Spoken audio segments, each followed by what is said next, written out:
It was my daughter Rebecca's 45th birthday, and I had arrived at her house early with the cake I'd ordered specially from her favorite bakery. It cost $200, but for my only child, nothing was too expensive. I knocked on the door with a smile, expecting to see her face light up like it did when she was a little girl, but when she opened it, her expression was one of total annoyance. "Oh, it's you," she muttered without even looking me in the eye. "Happy birthday, my love," I said, holding out the cake with the candles already in place. "I brought your favorite, chocolate with strawberries, just like when you were a kid." Rebecca sighed deeply, as if my presence were an unbearable burden. "Mom, we need to talk," she said dryly, letting me inside without even a thank you for the cake. We sat down in the living room of her beautiful home, a house that I had completely financed when she and David got married. It had been $50,000 that I'd pulled from my life savings, money I'd saved penny by penny, working double shifts as a nurse for 40 years. "You know, Mom," Rebecca began, in that cold voice she had developed over the past few years, "I've been thinking a lot about my birthday, about presents, and about what would truly make me happy." I nodded enthusiastically. "Of course, my love. Tell me what you want and I'll get it for you. A trip, some jewelry, maybe that new car you mentioned?" Rebecca looked me straight in the eye, and what I saw there chilled me to the bone. It was pure contempt. "The one thing I'd love most as a birthday present," she said slowly, savoring each word, "is for you to just die." The world stopped.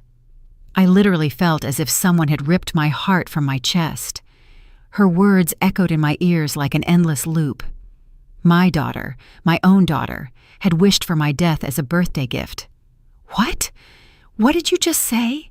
I managed to whisper, feeling tears welling up in my eyes.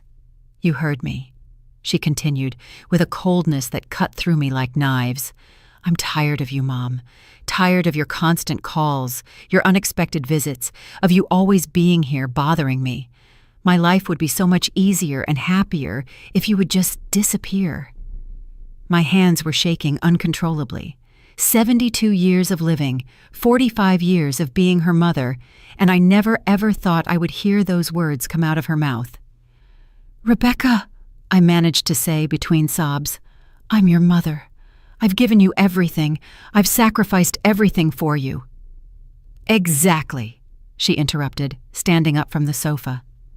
"And that's why you're suffocating me. I can't breathe with your constant presence. I need freedom. I need you to let me live my life without your drama and your emotional needs." The $200 cake was still in my hands, the candles beginning to melt. Everything I had dreamed for that day, hugs, laughter, maybe a family dinner, vanished like smoke. "But honey," I tried one more time, "I just want to be close to you, to be a part of your life. You're all I have." "And that's exactly the problem," she replied, crossing her arms. "The fact that I'm all you have. Go get a life of your own and leave me alone." I got up from the sofa, my legs trembling, carrying that cake that now felt like a mockery. "I can't believe you're saying this to me," I murmured, "after everything I've done for you." "Everything you've done?" She laughed sarcastically. "Mom, everything you've done has been for your own benefit, to feel needed, to have control over my life, but I'm not a little girl anymore." I walked toward the door, feeling as if each step was costing me years of my life. As I reached the threshold, I turned one last time, hoping to see some regret in her eyes, some sign of the sweet little girl she once was. But I only saw impatience for me to leave so she could finally celebrate her birthday without the nuisance I represented. "Happy birthday, Rebecca," I murmured, and I walked out of that house, closing the door behind me. I didn't know at that moment that it would be the last time I would ever enter that house as the mother who had sacrificed everything, because what my daughter didn't know was that she had just awakened something in me that had been dormant for decades. I arrived at my small apartment with trembling legs and a broken heart. The $200 cake ended up in the trash, the melted candles a reflection of the tears that wouldn't stop falling. I sat on my old sofa. the same sofa where I had nursed Rebecca as a baby, where I had read her stories for years, where I had cried tears of happiness every time she called me Mom. How had I ended up here? How could my own daughter, the child I had carried in my womb for 9 months, wish for my death with such coldness? I began to remember everything, absolutely everything I had done for her over the past 45 years. When she was 3 and got pneumonia, I worked triple shifts at the hospital to pay for her medicine. It was $1,200 in antibiotics that my insurance didn't cover, money I got from selling my late mother's jewelry. When she turned 16 and wanted to go to the prom, I worked entire weekends for 4 months to buy her that pink dress that cost $800. I remember how her eyes sparkled when she tried it on. "Thank you, Mom. You're the best in the world," she had said, hugging me tight. In college, when she changed her major for the 3rd time, I paid for every semester without a single complaint. $42,000 in total, money I got by taking out a second mortgage on my house. "Don't worry, honey," I would tell her every time she called me crying. "Your education is the most important thing." When she married David, I organized and paid for the entire wedding, $35,000, so she could have the wedding of her dreams. The most elegant ballroom in the city, the most beautiful flowers, the menu she chose without worrying about the price. "I want my princess to have everything," I told her as I signed check after check. And then came the house, that very house where she had just humiliated me. When Rebecca and David decided they wanted to buy their first property, I didn't hesitate for a second. "Don't worry about the down payment," I told them. "I'll take care of it." It was $150,000 from my life savings, the money I had been saving for my retirement. But it didn't end there. When the twins arrived 5 years ago, I became the free babysitter. Every night Rebecca wanted to go out with David. Every time they had plans and needed someone to watch the kids, there I was, not charging a single cent, happy to help my daughter have the life she had always dreamed of. When David lost his job last year, who paid the mortgage for 8 months? Me. $16,000 that I took from my pension, money that meant eating rice and beans for weeks just to stretch my income. And when the twins needed braces, another $4,000 that I covered without a second thought. "Don't worry," I told them, seeing their distressed faces. "That's what grandparents are for." I got up from the sofa and went to my desk, where I kept all the receipts, all the proof of every single penny I had spent on my daughter and her family. They were boxes and boxes of documents that I had kept, not because of mistrust, but because it made me proud to remember everything I had been able to do for them. I started doing the math, raising Rebecca from birth until she was on her own, approximately $200,000. College, $42,000. The wedding, $35,000. The down payment on the house, $150,000. The mortgage payments when David was unemployed, $16,000. The twins' braces, $4,000. The birthday and Christmas gifts over all those years, at least $10,000 more. The total was devastating, over $460,000, almost $500,000 that I had invested in my daughter's happiness. And all of it to hear that her greatest desire was for me to die. Tears fell onto the papers as I added and subtracted. If I had put that money in a savings account with compound interest, today I would have more than $600,000. I could be living in a nice house, traveling the world, enjoying a comfortable retirement instead of counting pennies in this tiny apartment. But no, I had chosen to invest in love. I had chosen to believe that the money spent on my daughter was money well spent, that every sacrifice was worth it, because in the end, I would have a daughter who loved me and would take care of me in my old age. How foolish I had been. I picked up the phone and dialed Rebecca's number. I needed to hear her voice one more time. I needed to confirm that she had really said those terrible words. "What do you want now, Mom?" she answered with annoyance after the 5th ring. "Rebecca, I need to know if you really meant what you said to me today," I asked in a trembling voice. "Of course I meant it," she replied without a hint of remorse. "Mom, it's time for you to understand that I need space. Your obsession with me isn't healthy." "Obsession?" I repeated, incredulous. "You call a mother's love obsession?" Yes, exactly that. And I hope that after today you finally get the message. I need you to respect my boundaries and let me live my life. I hung up the phone without saying goodbye. There was no misunderstanding. My daughter truly believed that my love was a burden, that my presence in her life was a problem she needed to solve. That night, I couldn't sleep. I lay awake staring at the ceiling, remembering every beautiful moment we had shared. Every hug, every "I love you, Mom" that had come from her lips. Had it all been a lie? Or had I simply raised a daughter who had become so selfish that she couldn't see beyond her own needs? At 3 a.m, something changed inside of me.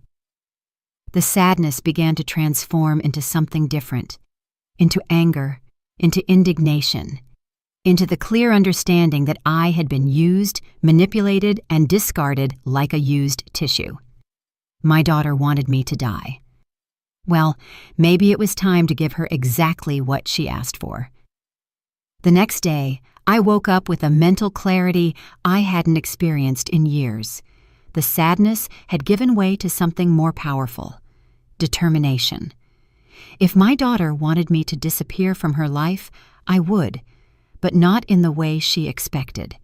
I put on my best clothes and went out with a defined purpose. First stop, the bank where I had a joint account with Rebecca for her house's emergency expenses. That account I had opened just in case, and in which I had deposited $20,000 for any unforeseen events that might arise. "Good morning, Mrs. Johnson," greeted the manager, Mr. Martinez, who had known me for years. "How can I help you today?" "I want to close joint account number 45872-891, I said with a smile that he interpreted as kindness, but which was in reality pure vengeance. "Are you sure? That account has a considerable balance of $20,000, he warned, checking his computer screen. "Completely sure. I want to transfer all of that money to my personal account," I replied, signing the papers with a steady hand. Seeing those $20,000 returned to my personal account gave me a satisfaction I hadn't felt in years. It was only the beginning. Next stop, the mortgage loan office. During the past year, when David was unemployed, I had co-signed their mortgage. That meant that if they couldn't pay, the responsibility fell on me. But it also meant that I had rights to that property. "Mrs. Johnson," the loan officer, Ms. Williams, greeted me. "What brings you here?" "I want to review the mortgage contract where I appear as a co-signer," I explained. "I need to understand exactly what my rights and obligations are." While she looked for the documents, I remembered the day I signed those papers. Rebecca had cried with emotion. "Thank you, Mom. I don't know what we'd do without you. You're our savior," she had said, hugging me tight. David had also thanked me, promising me they would never have late payments. "Here are the documents," Ms. Williams said, placing a thick folder in front of me. "As a co-signer, you are responsible for the payments if the primary holders cannot make them. But you also have the right to reclaim the property if you believe the debtors won't be able to fulfill their obligations." "Exactly," I completed, examining the papers carefully. "Is there a problem with the payments?" she asked with professional concern. "I'm evaluating the situation," I replied, putting a copy of all the documents in my bag. "What would I have to do if I decided to exercise my rights as co-signer?" "You would have to demonstrate that there's a risk of default or that there have already been significant delays. In your case, I see that you covered 8 months of payments last year, which is already sufficient evidence that the primary holders lack financial stability." Perfect. David had lost his job again last week. Information that Rebecca had given me without thinking about the implications. She thought she was asking for help indirectly, but what she was really giving me were the weapons for my revenge. I left that office with a smile. My dear daughter had no idea of the storm that was brewing. Third stop, my personal lawyer, Mr. Ansel Adams, a 70-year-old man who had been a friend of my late husband's. He knew my entire family situation and had witnessed my sacrifices for Rebecca for decades. "Julietta," he greeted me warmly, "what brings you to my office? It's not common to see you here." "Ansel, "I need your help with something very important," I told him, sitting in front of his desk. "I want to completely change my will." His eyebrows shot up in surprise. "Has something happened with Rebecca?" I told him everything. Every hurtful word, every moment of contempt, the coldness with which she had wished for my death on her own birthday. Ansel listened to me in silence, his expression becoming more serious with each detail. "Julieta," he said finally, "I'm so sorry for what you're going through. I never thought Rebecca was capable of something like that after everything you've done for her." "Me neither," I sighed, "but I've made my decision. I want to change my will and leave everything to a charitable organization. I also want to set up a trust fund for my grandchildren, but Rebecca can't have access to that money until they turn 25. "That can be done," Ansel nodded, taking notes. "Do you also want to change the beneficiaries of your life insurance?" "Of course. Anything with Rebecca's name on it, I want to change it. My daughter wants me to die, but when I do, she's not going to receive a single penny from me." We spent 2 hours reviewing all my legal documents, my $100,000 life insurance policy, my savings, my apartment, my investments. Everything that had once been designated for Rebecca would now go to the Orphans Foundation, where I had worked as a volunteer for years. "There's something else," I said when we were finishing. "I want you to prepare all the documents to reclaim the house where Rebecca lives. As the co-signer of the mortgage, I have rights, and her husband just lost his job again." Ansel's eyes lit up with understanding. "Now I see where you're going with all of this. Are you sure you want to go that far?" "Completely sure," I replied with a determination that surprised even myself. "My daughter told me her life would be easier if I disappeared. Well, I'm going to disappear, but first I'm going to make sure she understands exactly what it means to live without me and without everything I've done for her." When I left Ansel's office, it was already dark. I walked through the streets of my neighborhood feeling renewed, as if I had woken up from a very long dream. For 45 years, I had lived for Rebecca. I had sacrificed my own dreams and desires to give her everything she wanted, but no more. I got back to my apartment and poured myself a glass of wine, something I hadn't done in years. Toasting myself was something completely new, but it felt incredibly liberating. I took out my phone and dialed a number I had saved months ago but had never dared to use. It was for a travel agency specializing in retirees that offered packages for living abroad. "Good evening, this is Julieta Johnson," I said when they answered. "I saw your promotion about living in Switzerland. Could you send me complete information?" "Of course, Mrs. Johnson. Switzerland is a very popular destination among our clients. We have several programs, from temporary stays to permanent residency. What kind of information do you need?" "Everything," I replied without hesitation. "I want to know everything about how a 72-year-old person can start a new life in Switzerland." After hanging up, I stood at the window, looking out at the city where I had lived my entire life. Soon, all of this would be just a memory. My daughter had asked for my disappearance as a birthday gift, and I was going to grant it to her in the most spectacular way possible. What Rebecca didn't know was that her wish was about to become her worst nightmare. The next few days were a roller coaster of emotions and secret preparations. Every morning, I woke up with a mix of pain and determination that pushed me forward with my plan. It was as if I had woken from a long slumber where I had lived only to please my daughter, and now, finally, I was living for myself. On Wednesday morning, my phone rang. It was Rebecca. For a moment, my heart sped up, thinking that maybe she had reconsidered, that she might apologize for the terrible words she had said. How naive I still was. "Mom," she said in that cold voice she had adopted lately, "I need you to do me a favor." Not even a hello or "how are you?" She went straight to the point, as if I were her personal assistant. "What do you need?" I asked, curious to see how far her audacity would go. "The twins have a presentation at school on Friday, and David and I have an important work dinner. Could you watch them that night?" The irony was delicious. The same woman who had wished for my death as a birthday gift was now asking me to watch her children as if nothing had happened, as if I were a resource available 24/7. "I can't," I replied simply. What do you mean you can't? She asked with genuine surprise. Evidently, she wasn't used to me saying no. I have other plans, I lied with a smile she couldn't see. What plans could you possibly have? She asked with that condescending tone that hurt me deeply, as if at 72 years old I didn't have the right to have a life of my own. Plans that are none of your business, I replied, keeping my calm. Find another sitter. But Mom, I can't get a sitter on such short notice. Besides, since when do you charge me to watch your own grandchildren? There it was, the emotional manipulation she had used on me for years, but this time it wouldn't work. Since you told me that your greatest gift would be for me to die, I answered with coldness. If you want me to disappear from your life, I'm starting now. There was a long silence on the other end of the line. Finally, Rebecca let out a sarcastic laugh. Seriously, you're going to punish me like you're a little brat, she said. I thought after a few days the drama would be over. It's not drama, Rebecca. It's respect for your wish. You wanted me to disappear, so that's what I'll do. Fine, she said with annoyance.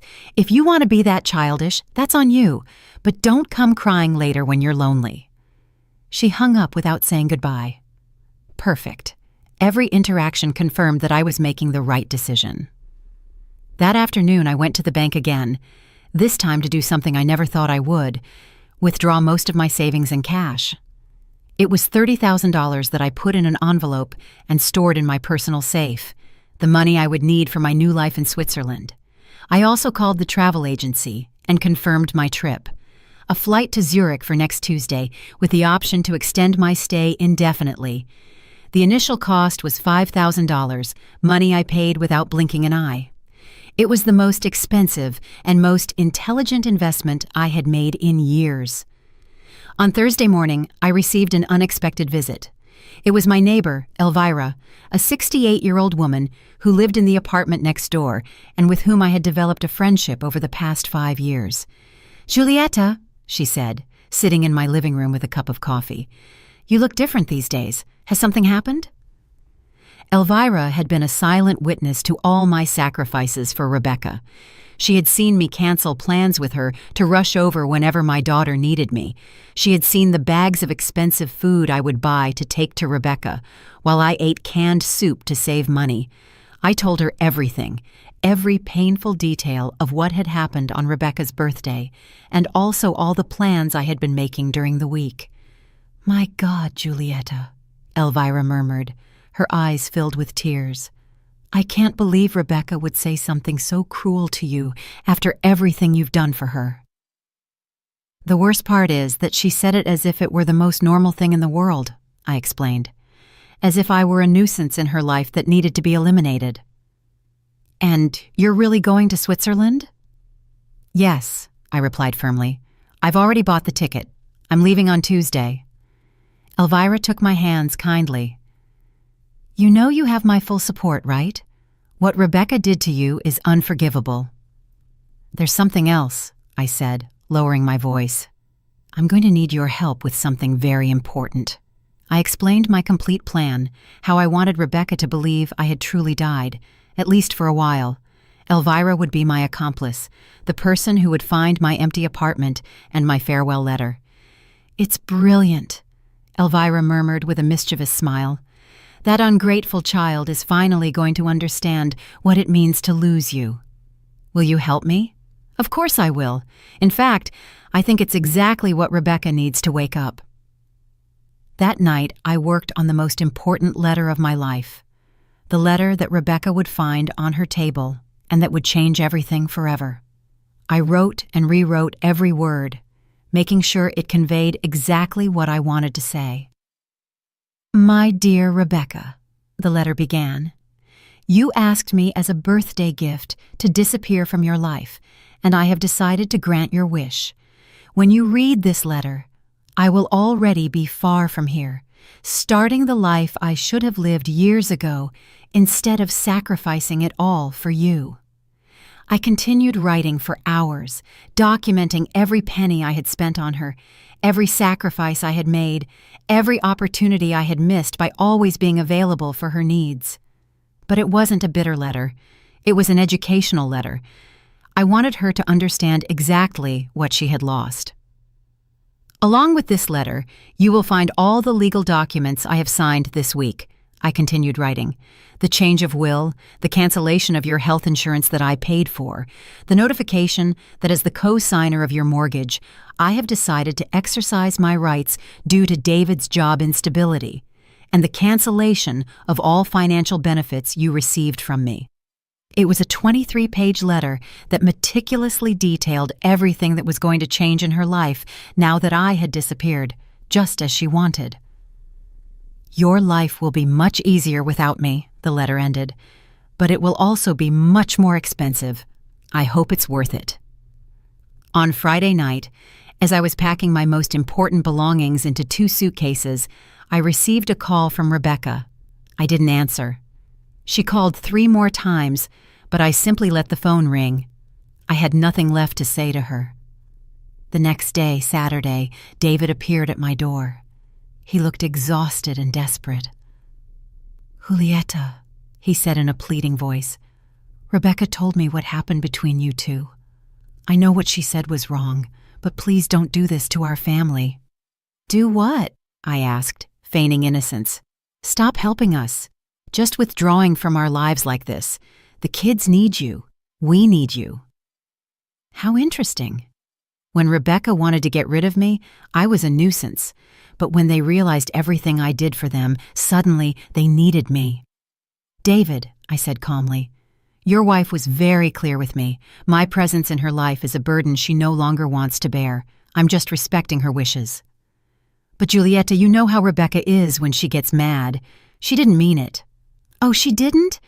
"Because she sounded pretty convincing when she wished for my death as a birthday gift." David lowered his head. He knew he had no argument to defend the indefensible. "Please," he insisted, "give me a chance to fix this. I'll talk to Rebecca. I'll make her understand how wrong she is." "It's too late for that," I replied, slowly closing the door. "Give my grandchildren a kiss for me." Sunday was my last day in that city. I spent the morning walking through the places that had been important in my life. The hospital where I had worked for 40 years, the park where I had taken Rebecca as a child, the church where I had married her father. It was my silent farewell to a life I had lived completely for others. On Monday, I would begin a life that I would finally live for myself. On Sunday night, I couldn't sleep, not because of nerves or regret, but because of a strange emotion I hadn't felt in decades, the anticipation of an adventure. At 72 years old, I was about to begin the life I had always dreamed of, but never dared to live. At 5 a.m. on Monday, Elvira knocked on my door as we had arranged. She brought fresh coffee and a knowing smile that filled me with energy. "Ready for your great escape?" she asked, winking. "More than ready," I replied, carrying my 2 suitcases to the door. "Do you have the spare keys to my apartment?" "Here they are," she said, showing me the set of keys I had given her the night before. "And I also have the letter for Rebecca and all the legal documents you're going to leave on her table." We had planned everything meticulously. Elvira would wait until Wednesday to go to Rebecca's apartment and deliver the documents, pretending that she had found my apartment empty and had become worried about my disappearance. It would be she who would break the news to Rebecca that I was gone forever. "Remember," I said as we called a cab, "you have to act very worried. Tell her I didn't answer the phone for 2 days, that you knocked on my door and I didn't respond, and that when you used the emergency keys, you found the apartment empty and the letter on her table. Don't you worry, Julieta. I was a drama teacher for 30 years. It's going to be the performance of my life," Elvira told me with a mischievous smile.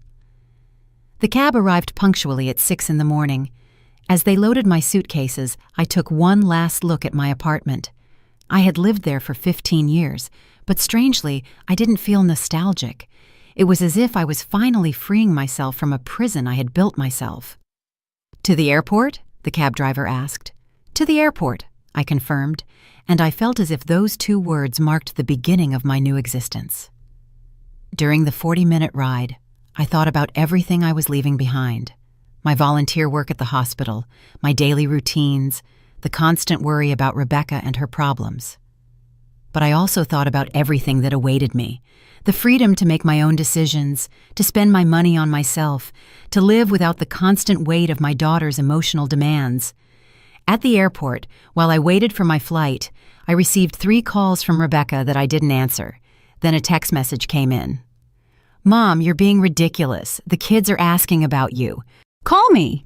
I deleted the message without replying. It was fascinating how, now that I wasn't available 24/7, she suddenly needed me. The flight to Zurich was long but peaceful.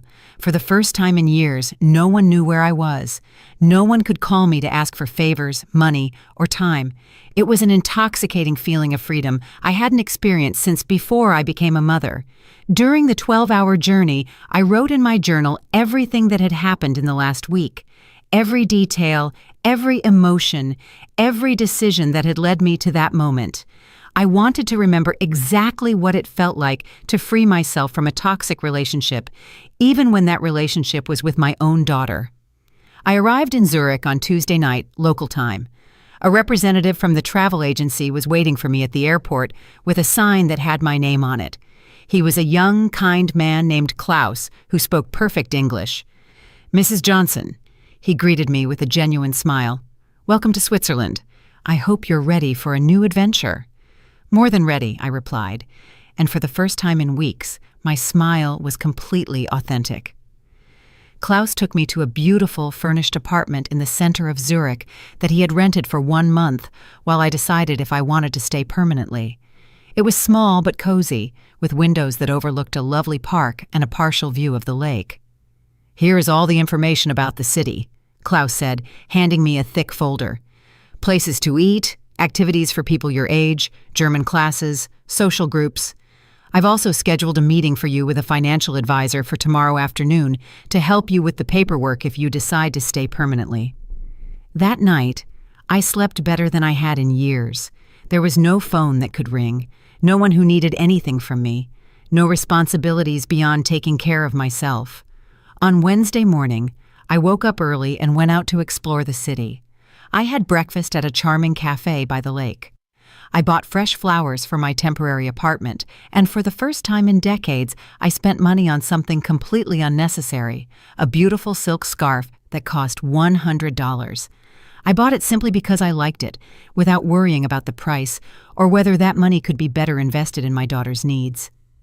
As I walked through the streets of Zurich, I mentally calculated how much money I had spent on Rebecca in just the last 5 years.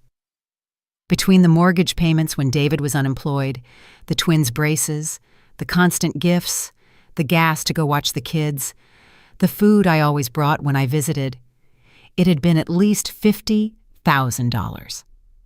$50,000 I could have used to travel the world, to live comfortably, to fulfill the dreams I had postponed for decades. Instead, I had given it to a daughter who considered my love a burden and my presence a nuisance. At 2 p.m, Zurich time, I calculated that it would be 8 a.m. in my hometown. Elvira would be preparing to go to Rebecca's apartment to deliver the letter that would change everything.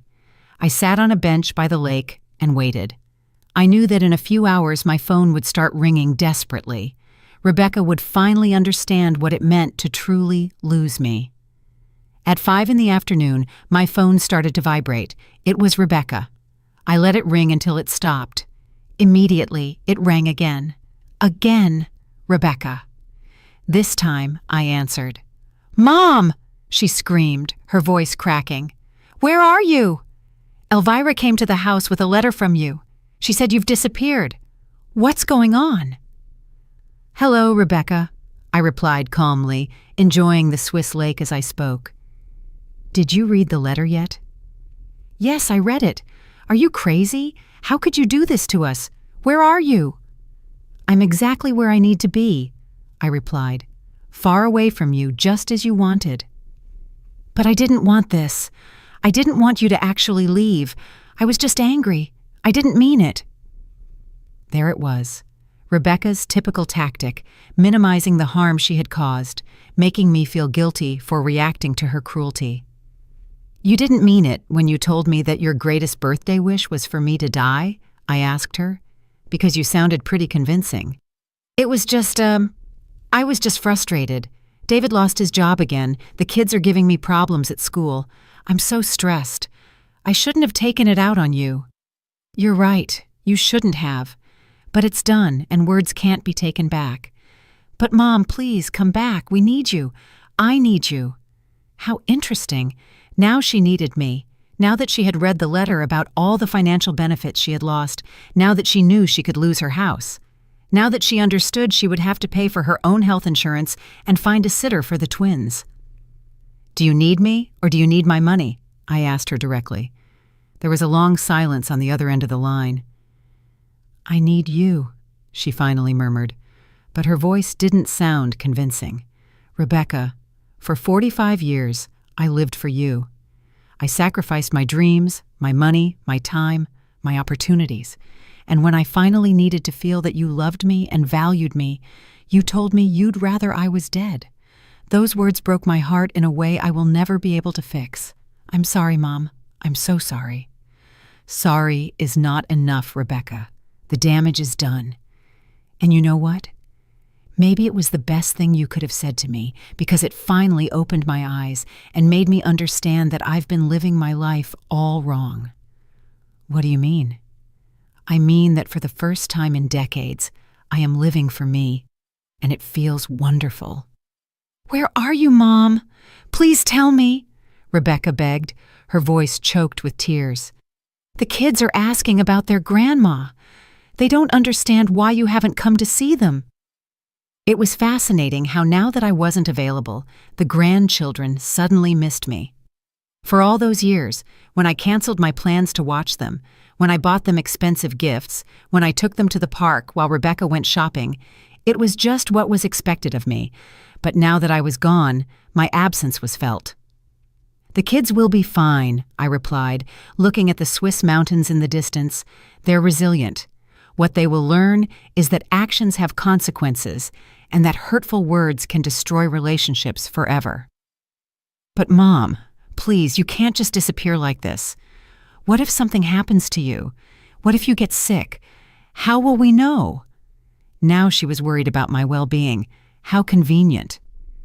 Rebecca, in the last 5 years, I've had 3 episodes of high blood pressure that sent me to the hospital. Do you know how many times you visited me? None. You always had something more important to do, so don't come to me now with concerns about my health. That's not true, she weakly protested. It is true. The first time I was hospitalized, I called you from the emergency room. You told me you couldn't come because you had a hair appointment. The second time was David's birthday, and you were celebrating. The third time, you simply didn't answer the phone. The silence on the other end of the line confirmed that she remembered every single occasion perfectly. I thought it wasn't serious, she murmured. Of course, because my health was never a priority for you. But my checks were. It's not about the money, Rebecca screamed. It's about you. I miss you, Mom. Do you miss me, or do you miss having someone available 24/7 to solve your problems? I hung up the phone without waiting for a response. It immediately rang again, but this time I turned it off completely. I needed peace to enjoy my first night of freedom. That night, I went out to dinner alone at an elegant restaurant by the lake.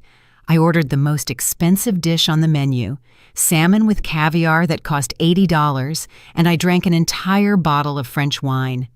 It had been years since I had given myself that kind of luxury, always thinking that the money could be useful for Rebecca.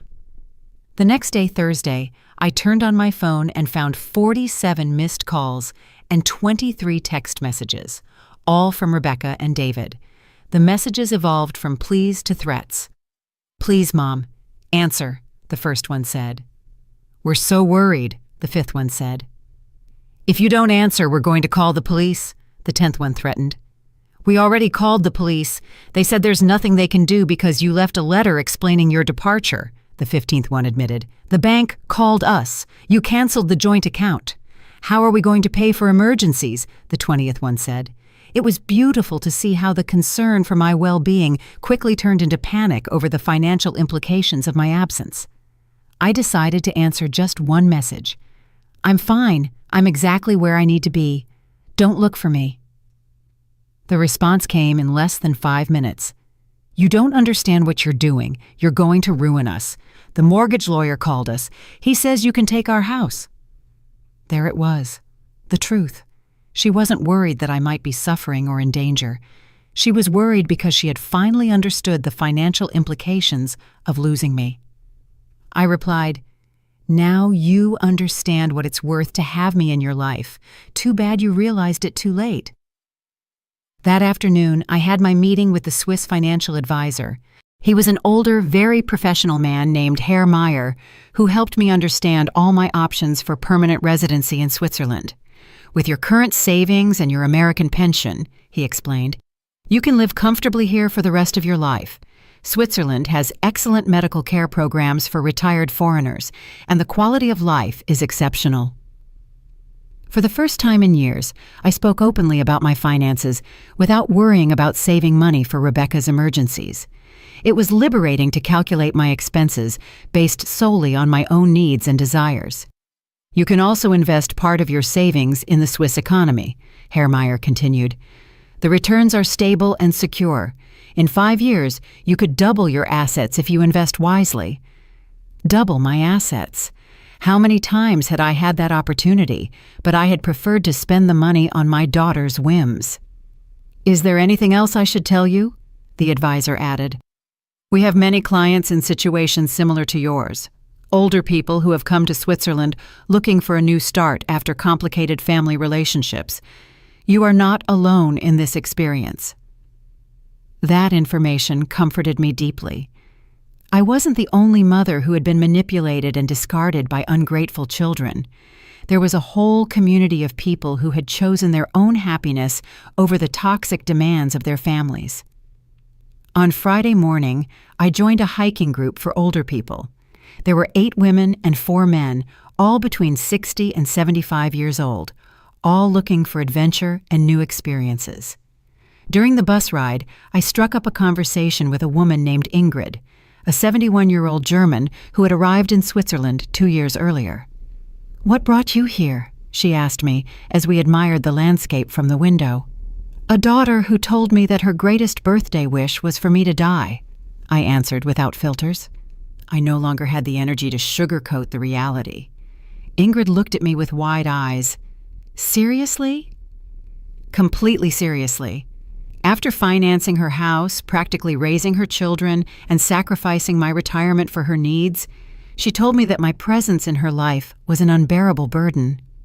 "My goodness," Ingrid murmured. "And what did you do?" What she asked. I disappeared from her life, and here I am. Ingrid smiled with admiration. "You are very brave. It took me 5 years to make the decision to walk away from my toxic family. My son and daughter-in-law treated me like an ATM with legs." For the rest of the day, Ingrid and I shared our stories. She had come to Switzerland after realizing that her adult children only contacted her when they needed money for their vacations, their new cars, or their whims. When she decided to set boundaries, they accused her of being a selfish mother and threatened not to let her see her grandchildren. "The first few months were difficult," Ingrid confessed as we walked through a medieval town. "Guilt ate me up. I thought maybe I was really selfish, that a good mother should always sacrifice for her children." "And what changed your perspective?" I asked. "I realized that my children never wondered if I was happy, if I had enough money for my own needs, or if my constant sacrifices were hurting me. They only cared about what I could give them. That's not love, Giulietta. That's exploitation." Her words resonated deeply in my heart. For decades, I had confused emotional manipulation with filial love, constant demands with genuine need. That night in my apartment, I decided to turn on my phone for the last time in several days. I had 62 missed calls and 47 text messages. Most of them were from Rebecca and David, but there were also some from unknown numbers. I read the text messages chronologically, observing the evolution of my daughter's panic. The first ones were still emotional pleas. "Mom, please come back. We need you. The kids are crying for you." But they gradually became more desperate and financial. The bank called us for a meeting on Friday. They say that, as the co-signer, you have the right to reclaim the house. They can't take our house away for a misunderstanding. By the 5th day, the messages had become aggressive. This is ridiculous, Mom. You're ruining our lives over a tantrum. Act like an adult and come back. And finally, desperate, I called all the hospitals, the police, your friends. No one knows where you are. If something happens to you, it's going to be my fault. Please, just tell me you're okay. It was fascinating to observe how at no point did Rebecca genuinely apologize for wishing me dead. At no point did she acknowledge the cruelty of her words or express real remorse. It all revolved around the negative consequences my absence had for her. I decided to reply one last message. I am perfectly fine and happier than I have been in years. What you are experiencing now are the natural consequences of your actions. I hope this experience helps you understand the value of the people you love before it's too late with others in your life. The response came immediately. Please, Mom, we can fix this. I promise I'll never say horrible things again. Just come back. I wrote my final response. Empty promises don't mend broken hearts.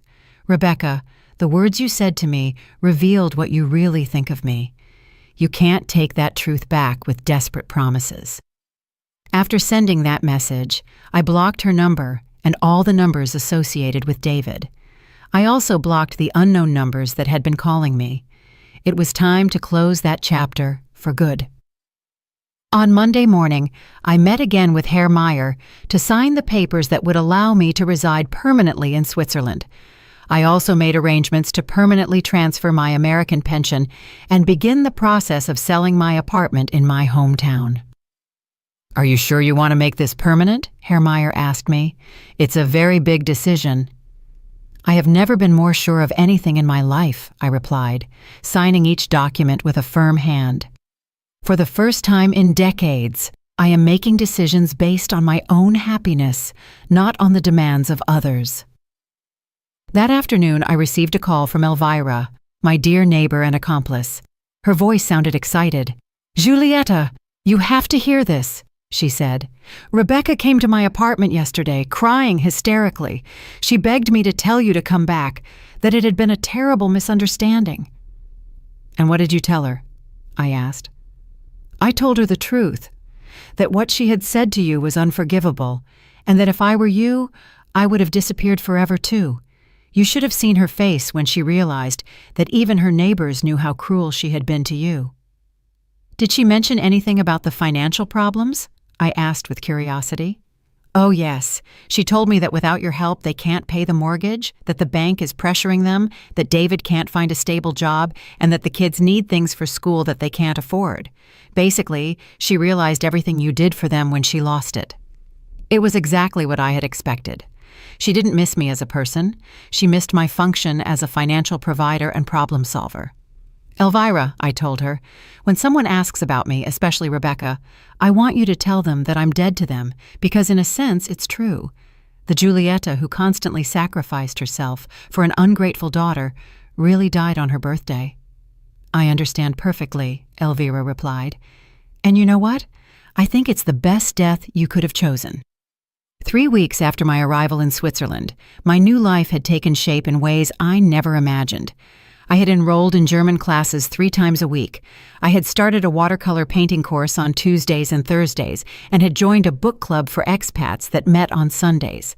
For the first time in decades, my calendar was full of activities that I had chosen, activities that gave me pleasure and personal growth. But the most surprising thing was the money.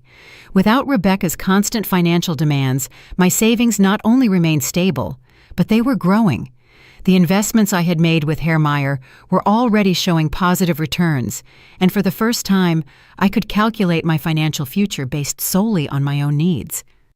On that Thursday morning, as I had breakfast at my favorite cafe by the lake, I received a call from an international number I didn't recognize. I hesitated to answer, but curiosity got the better of me. Mrs. Julieta Johnson? A female voice with an American accent asked. Yes, this is she. Who's calling?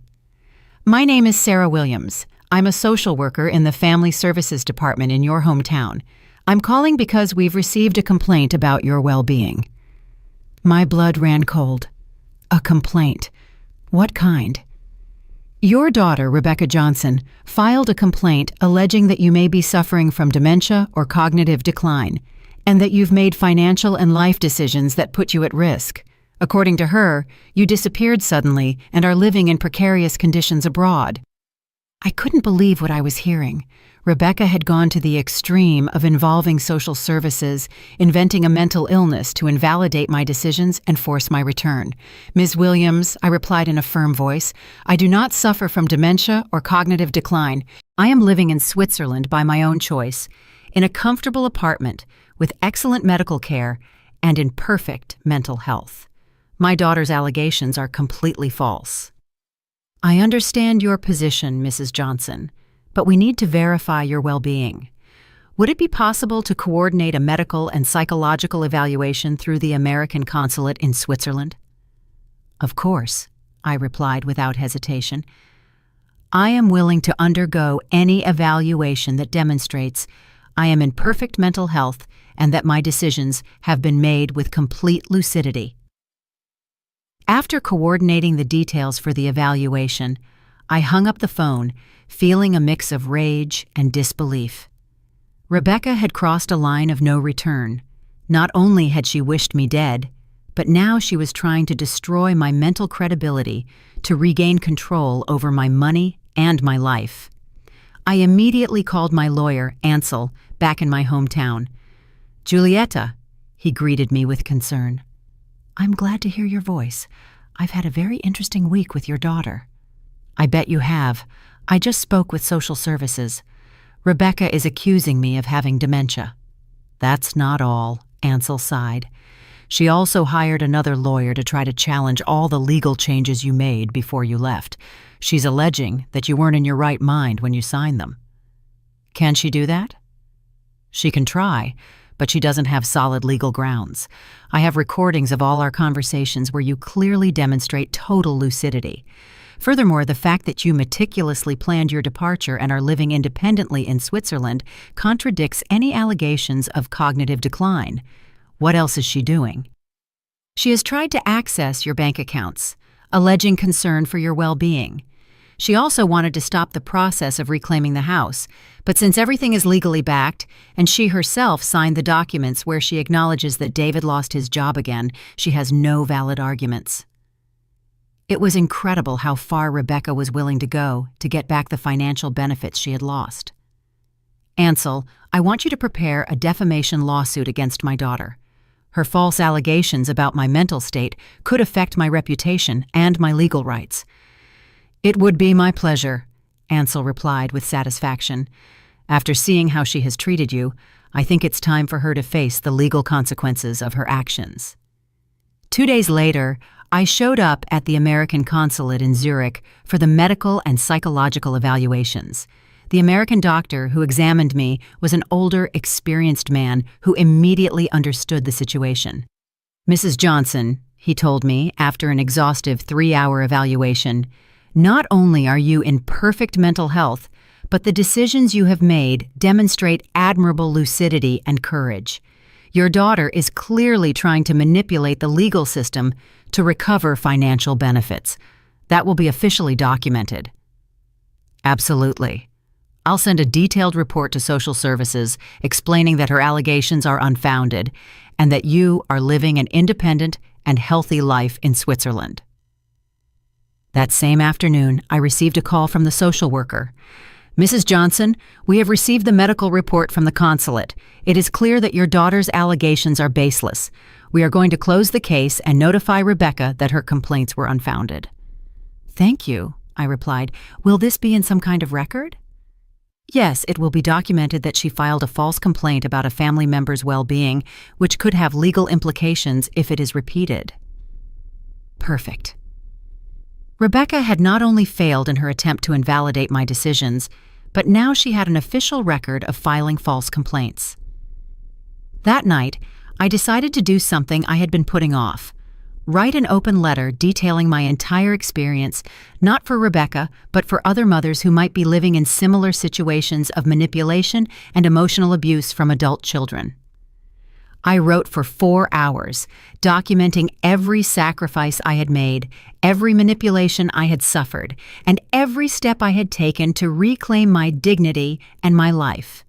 It was a 20-page letter that I titled, "When a Mother's Love Becomes Self-Destruction, My Story of Liberation at 72. I decided to send the letter to an online blog I had discovered that specialized in stories of older women who had found the courage to radically change their lives. A week later, I received an enthusiastic response from the editor. "Julieta," she wrote, "your story is powerful and inspiring. We have received hundreds of comments from women who completely identify with your experience. Would you be willing to participate in a video interview for our YouTube channel?" I accepted immediately. It was time to use my experience to help other women who were trapped in toxic family dynamics. The interview was published 2 weeks later and quickly went viral. Thousands of women shared similar stories of adult children who emotionally manipulated them and financially exploited them. The comments were a catalog of pain and recognition. "My 40-year-old son lives in my house, doesn't pay rent, and yells at me when I ask him to look for a job," one woman wrote. "My daughter only calls me when she needs money for her vacations, but she never has time to visit me when I'm sick," another shared. "I thought I was the only mother who felt used by her own children," a third confessed. But the most impactful thing came a week after the interview was published. I received an email from an address I immediately recognized. It was David, my former son-in-law. "Julieta," he wrote, "I saw your interview on YouTube. I need you to know that I completely agree with you. What Rebecca said to you was unforgivable, and the way she has treated you for years is unacceptable. I myself have been a witness to how she manipulates and uses you, but I never had the courage to confront her because we were so dependent on your financial help." He continued, "I want you to know that the kids miss you a lot, and they don't understand why you don't come to see them anymore. Rebecca has told them that you're sick and can't visit, but I believe they deserve to know the truth when they are older." The email ended, "I know it's probably too late for apologies, but I wanted you to know that at least one person in this family acknowledges how badly we treated you and how much you sacrificed for us. I hope you are happy in your new life." I read the email 3 times before deciding how to respond. Finally, I wrote, "David, I appreciate your honesty, but apologies after the fact don't change the damage done. I hope this experience helps you to be a better husband and father, and that you teach your children to value the people who love them before it's too late." It was the first time someone in my family had publicly acknowledged the abuse I had suffered. It didn't change my decision to stay away, but it did give me a sense of validation that I had been needing for years. My new life in Switzerland was flourishing in ways I never imagined. I had real friends who valued me for who I was, not for what I could give. I had hobbies and passions that I had rediscovered. I had peace of mind and financial stability. And most importantly, I had dignity. 6 months after my arrival in Switzerland, my life had taken a shape I had never dreamed possible. It was a perfect spring morning when I received a call that would change everything once again. It was Elvira, my dear neighbor and accomplice. "Julieta," she said with an excited voice, "you have to hear this. Rebecca lost the house." My heart stopped for a moment. Despite everything, a part of me still worried about my grandchildren's well-being. "What exactly happened?" I asked. "The bank foreclosed on the mortgage last week. David couldn't find a stable job. They fell behind on the payments, and since you are the co-signer and are exercising your legal rights, the bank proceeded with the foreclosure. Rebecca came to me yesterday, crying hysterically." "And the kids?" "They're fine. They moved to a small apartment on the other side of town. David finally got a job in a factory, earning a lot less than before, but at least it's something stable. Rebecca had to go back to work too." It was strange, the mix of feelings I experienced. I didn't feel joy for their suffering, but a deep satisfaction of justice. For the first time in their lives, Rebecca and David were experiencing the real consequences of their decisions without having someone to rescue them. "Is there anything else?" Elvira continued. "Rebecca asked me if I knew how to contact you. She said she wants to genuinely apologize, that she finally understands everything she lost when she lost you." "And what did you tell her?" "I told her that some wounds are too deep to heal, and that some words can never be taken back. I also told her that you are flourishing in your new life, and that it's probably best for both of you that she doesn't try to contact you." Elvira was right. Over these 6 months, I had built an inner peace that I didn't want to risk for empty promises from a daughter who had repeatedly shown that she only valued me when she needed me. That afternoon, I received an unexpected call from my lawyer, Ansel. "Julietta, I have some interesting news," he said.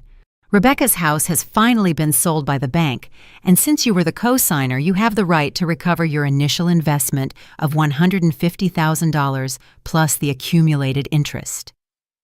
"How much is that in total?" $185,000. The bank has already approved the transfer. The money will be in your Swiss account next week." It was incredible.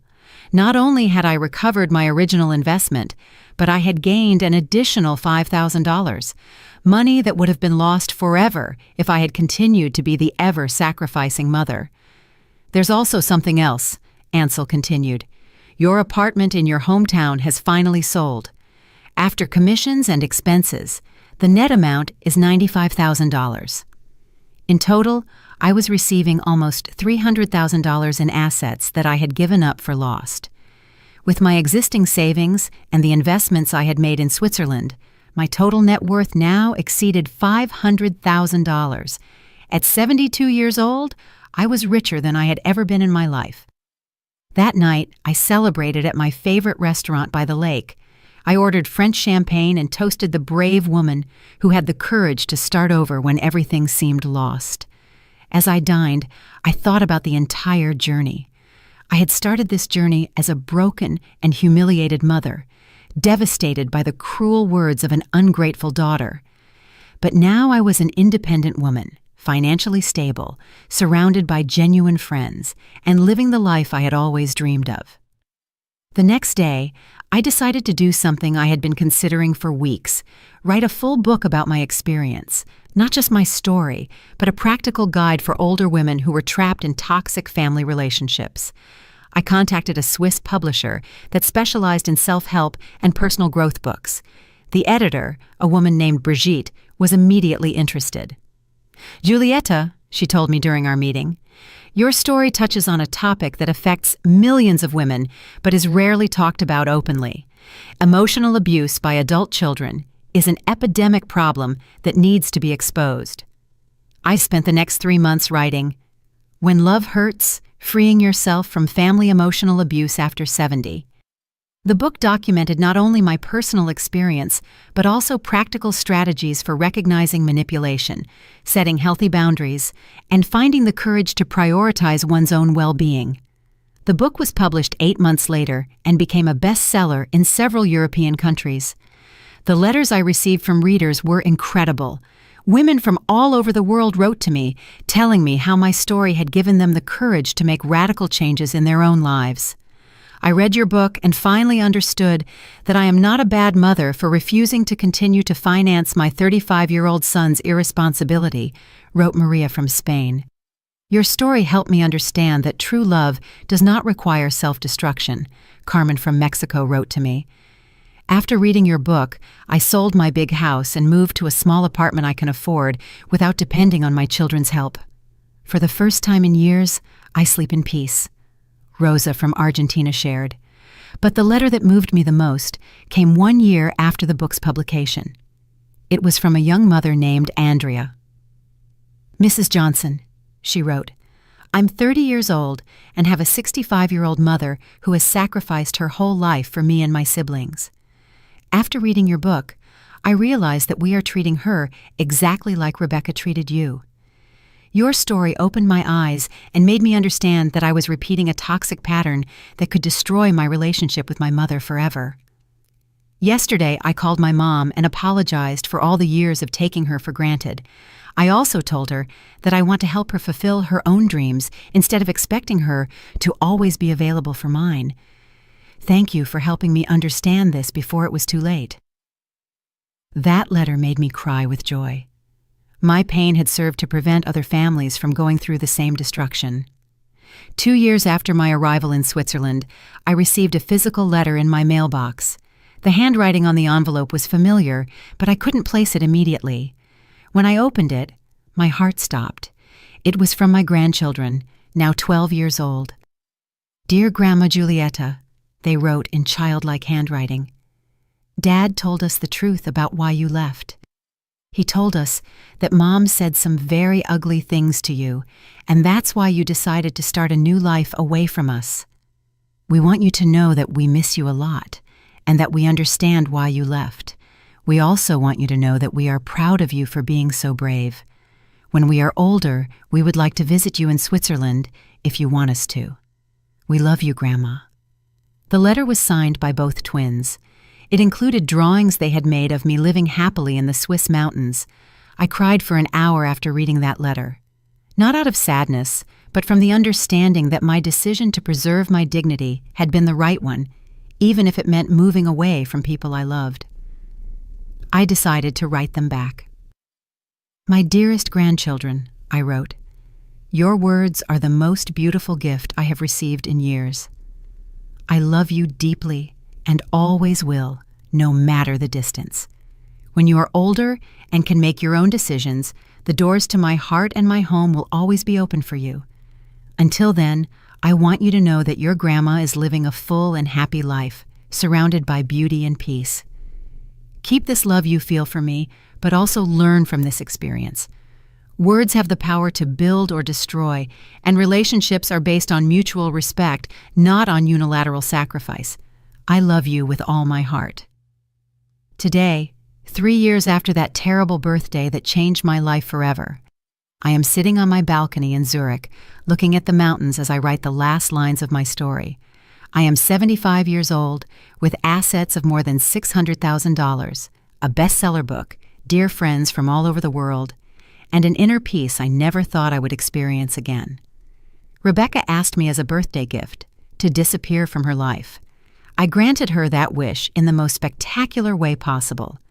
What she never calculated was that by losing me, she not only lost a mother who loved her unconditionally, but she also lost the person who had kept her financial world stable for decades. My disappearance was my gift to her. My new life was my gift to me. And it was worth every tear, every sacrifice, and every moment of pain that brought me here. Because sometimes, the only way to save yourself is to have the courage to lose yourself completely in order to be reborn as the person you were always meant to be.